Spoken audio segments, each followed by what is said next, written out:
mas pediu para não esquecer dos gambás. Um beijo, Márcia, falarei dos gambás. Eu queria falar um pouquinho, antes de falar exatamente sobre os polinizadores noturnos, sobre os polinizadores que às vezes a gente não conhece, mas assim, as abelhas também existem espécies noturnas, existem espécies que só têm atividade durante a noite. Então, alguns grupos de abelhas são essencialmente noturnas. Mas tentando também fazer um apanhado daquilo que a professora Patrícia, a professora Cláudia, a professora Vera já comentaram também sobre a importância dos polinizadores, sobre os polinizadores nos serviços como um serviço ecossistêmico, a polinização como serviço ecossistêmico, e todo mundo preocupado com a questão de agrotóxicos, do que a gente pode fazer, inclusive, para poder lidar com a perda de polinizadores, dado o cenário caótico que o Brasil está atravessando atualmente. Não só o Brasil, mas o mundo, né? Então a gente sabe que o uso excessivo de agrotóxicos isso tem acometido polinizadores no mundo todo. A perda de áreas natural é um mal muito grande, mas as pessoas, especialmente os políticos, aqueles que regem ações mundo afora, eles só conseguem ter uma noção da importância de processos, sejam eles quais forem, quando isso afeta o bolso, quando isso afeta a economia. Então é muito importante isso, por exemplo, que a professora Vera colocou, que os serviços da polinização na agricultura do Brasil, eles perfazem 12 bilhões de dólares anualmente. Isso é uma subestimativa. 12 bilhões de dólares, a gente considerando o dólar aí a 5,7, 5,8 reais, a gente está falando que na economia do Brasil, os serviços da polinização afetam a cifra de 70 bilhões de reais anualmente, só para a economia do Brasil. Se a gente puder falar isso sobre a economia do mundo, os serviços de polinização, para a gente ter uma ideia de quanto isso afeta o bolso, já que o mundo está parado, a gente está em quarentena, e o grande problema da quarentena é a questão da economia. A economia do mundo está parada. Mas enquanto a economia do mundo está parada, a agricultura ela permanece e os polinizadores eles continuam em atividade. E no mundo, tá, isso está muito bonito, muito bem representado ali no relatório temático sobre polinização, polinizadores e produção de alimentos no Brasil, que foi publicado ano passado, organizado aí por alguns amigos muito queridos, como a professora Caína Agostini. Tá? Então, lá, além das cifras para o Brasil, elas mostram a cifra para o mundo. Tá?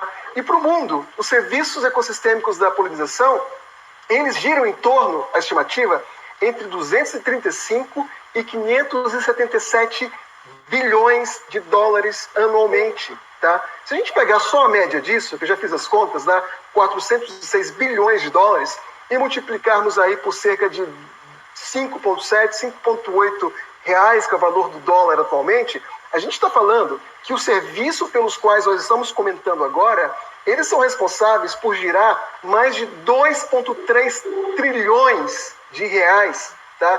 Na economia do mundo. Então, é muito que esse serviço ecossistêmico, quando a gente fala em serviço ecossistêmico, a gente está dizendo de um serviço que é oferecido gratuitamente pela natureza e que tem influência direta sobre as nossas atividades do dia a dia, sabe? Então, e aqui a gente está falando de atividades econômicas. Se político entende bastante de cifra e está muito preocupado com a economia, então conservar polinizadores, conservar os serviços de polinização é uma área estratégica para esse país. Investir em ciência de base, ciência aplicada, que seja revertida para a conservação de polinizadores, isso não é um gasto, tá? Então, cortar bolsas de alunos de pós-graduação que estão trabalhando com polinização, cortar bolsas de pesquisa dos cientistas que trabalham com isso no país, isso é muito grave, isso afeta o nosso futuro, isso afeta, inclusive, a nossa subsistência. Então, a gente precisa pensar de maneira mais holística, tá? E pensando de maneira mais global, então, entre os diversos grupos de polinizadores que a gente comenta, né? Então, a gente tem polinizadores que muitas vezes nós não vemos. A professora Maura acabou de comentar sobre os besouros que polinizam anonáceas. O que são as anonáceas? As anonáceas, elas são as plantas da família, por exemplo, da graviola, do araticum, da ata, fruta do conde, tá? E essas plantas, elas dependem quase que 100%, para não dizer 100%, de polinização biótica por besouros. Então, eu ouvi falar Isso foi uma história em algum evento científico durante uma iniciativa para a conservação de polinizadores que teve no início da década passada, que uma professora lá no nordeste do país estava estudando polinização dessas anonáceas, do araticum, então uma produção agrícola muito importante. Ela descobriu que os produtores não sabiam o que acontecia, que não dava frutos, não dava sementes, não conseguiam vender. E os besouros que polinizam essas anonáceas, as larvas deles, que são a fase juvenil desses besouros, né, eles saem do ovo, passam por uma larva, sofrem metamorfose e vira o adulto. O adulto atua na polinização. Mas as larvas, muitas vezes, elas comem raízes de gramíneas. E estavam colocando defensivos agrícolas nessas gramíneas dessa região, e matando as larvas dos besouros e perdendo os polinizadores. Então, vejam, o uso desses defensivos agrícolas tinha um impacto direto na economia. Um exemplo muito próximo de mim, da gente, foi um estudo realizado pela minha querida amiga, professora Marcela Yamamoto, durante o doutorado dela aí na Universidade Federal de Uberlândia. A Marcela trabalhou com polinização do maracujá. O maracujá, ela é uma cultura que depende 100% de polinização biótica. Então, se você toma um suquinho de maracujá, se você gosta de maracujá, agradeça um polinizador. Porque sem as abelhas, o produtor precisa pagar para que pessoas façam a polinização manual do maracujá. Isso aumenta a produção agrícola. Tá? E aí, quando a gente pensa em outros grupos de polinizadores, eu trabalho com os esfingídeos, com as mariposas da família Esfingide. Tá?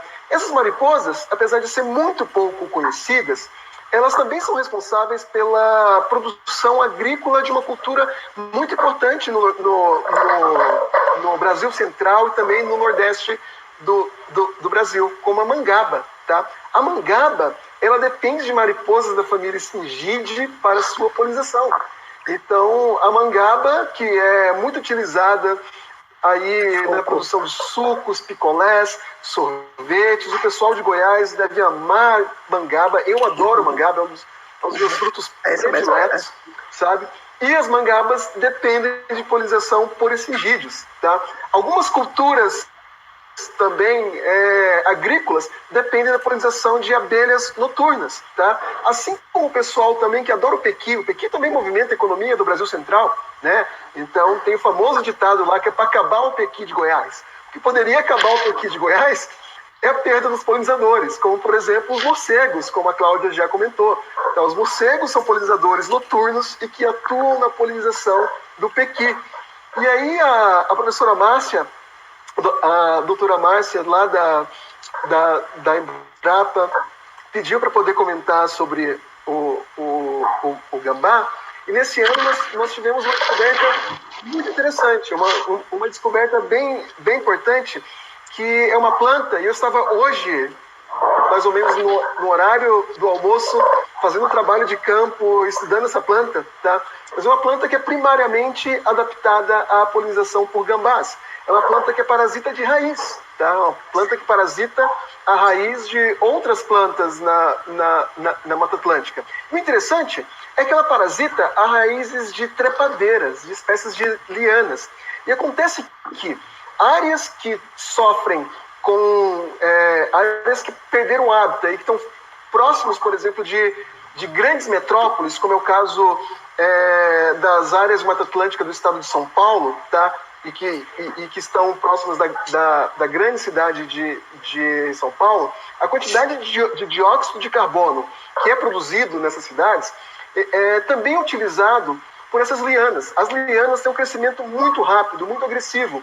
Então, se você tem um excesso de dióxido de carbono na atmosfera, isso favorece, por exemplo, um crescimento rápido das lianas. Tá? Então, favorecendo o crescimento rápido das lianas, isso pode, inclusive, afetar a estrutura das florestas tropicais. Tá?